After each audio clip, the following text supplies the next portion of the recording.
Bonjour à toutes, bonjour à tous. Bienvenue dans ce cours de comptabilité générale dans lequel nous allons continuer notre cours sur les charges de personnel.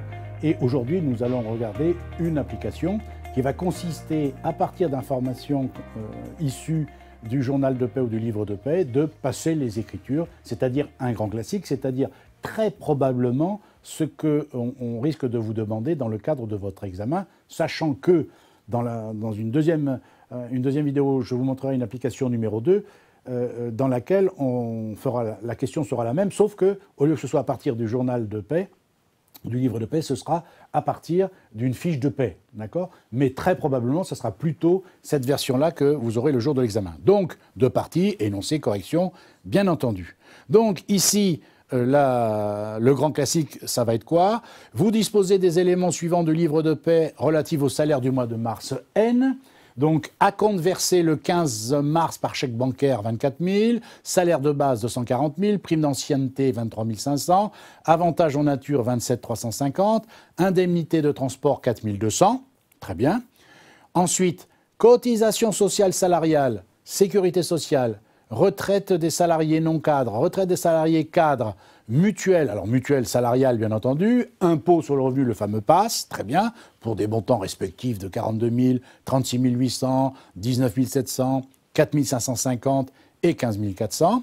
Ensuite, bien sûr, les cotisations sociales patronales, sécurité sociale, assurance chômage et AGS, donc 85 600, 12 420, retraite des salariés non cadres, cadres à l'Agir Carco, 37 600, 21 950, mutuelle, part patronale de la mutuelle, 7 200.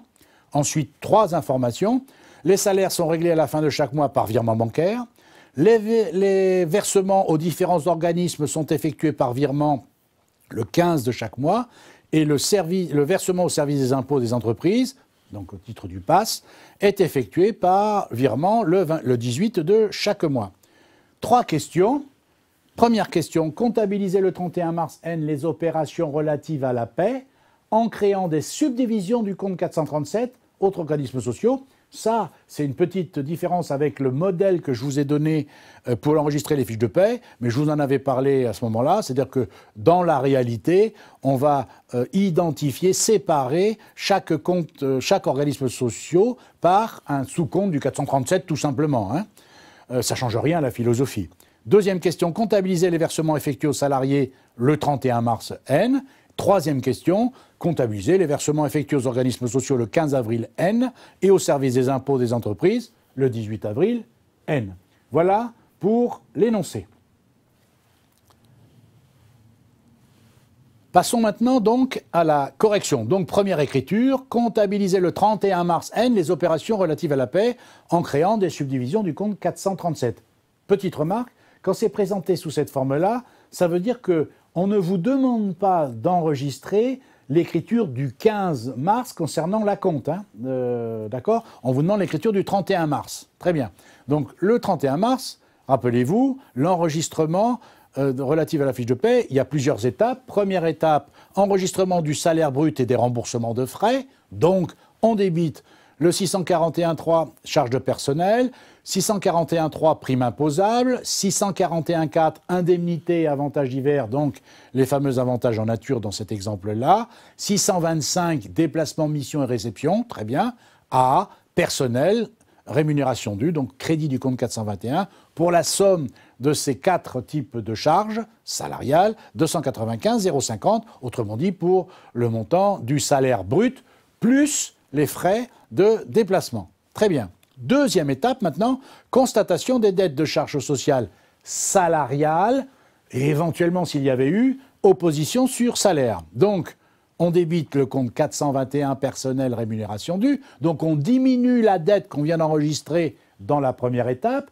De quoi? On diminue cette dette du montant des dettes, sécurité sociale, autres organismes sociaux, personnel avancé à compte, transfert de charges d'exploitation, prélèvement à la source et opposition sur salaire s'il y avait eu, d'accord? On diminue donc la dette qu'a l'entreprise envers le personnel de tous ces éléments-là qui sont des éléments qui sont liés au personnel et que le personnel doit, et c'est le chef d'entreprise, enfin c'est l'entreprise qui est collecteur soit de charges sociales, soit d'impôts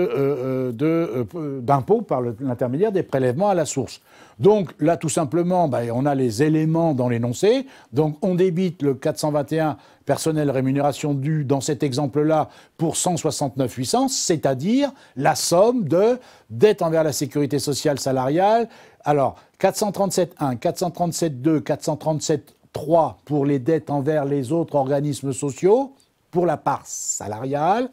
Pour 425 personnels avancés à compte, 24 000. Pour le 791 transfert de charges d'exploitation. Et pour le 4421 prélèvement à la source pour 15 400.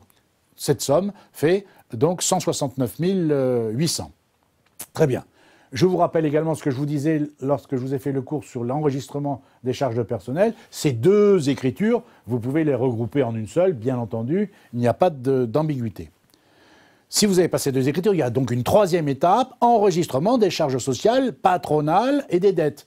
Même principe que pour les salariés, sauf que là, c'est des charges sociales patronales. D'accord? Donc 645.1, 645.2, 645.3, cotisation URSSAF patronale, 645.2, cotisation aux mutuelles patronales, 645.3, cotisation caisse de retraite complémentaire patronale, pour les montants indiqués dans l'énoncé, A, 431, 437.1, 437.2, 437.3 pour les dettes envers la sécurité sociale patronale, Agir Carco, cadre, non cadre pour la part patronale, et dette mutuelle pour la part patronale tout simplement. On est d'accord? Ensuite, là on a enregistré la première partie. Deuxième partie, comptabiliser les versements effectués aux salariés le 31 mars N, c'est donc pour le montant des salaires nets à payer, c'est-à-dire le solde du compte 421, c'est-à-dire 295 050 moins 169 800, ça fait 125 250 tout simplement. On est d'accord? Ensuite, on continue. Les versements aux organismes sociaux le 15 avril N et au centre des impôts le 18 avril N. Donc j'ai séparé par deux écritures. Un, règlement des charges sociales évidemment salariales et patronales en même temps le 15 avril N. Donc, on solde, en fait, les comptes de dette envers la sécurité sociale, Agir Carco non cadre, Agir Carco cadre, mutuelle, pour la part salariale et la part patronale, et on crédite par le compte 512, tout simplement. On est d'accord? Et quant à la dernière écriture toute bête, toute simple, versement du prélèvement à la source au service des impôts des entreprises, dans cet exemple-là, c'est versé le 18 de chaque mois, donc le 18 avril, pas le 18 mars, puisque c'est forcément le 18 avril, l'entreprise verse au service des impôts les prélèvements à la source dus au titre du mois de mars, bien sûr. Donc 1804N, 4421 à 512 pour 15 400. Autrement dit, après cette écriture-là, le 4421, prélèvement à la source, est soldé. Donc vous voyez, en faisant exactement, en suivant le schéma, la synthèse que je fais sur l'enregistrement des fiches de paie, j'espère enfin des charges de personnel, j'espère qu'il n'y aura pas de problème, ou en tout cas beaucoup moins de problèmes qu'auparavant.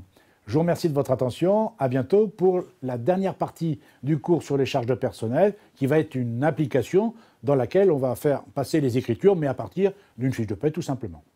Merci, à bientôt. Au revoir.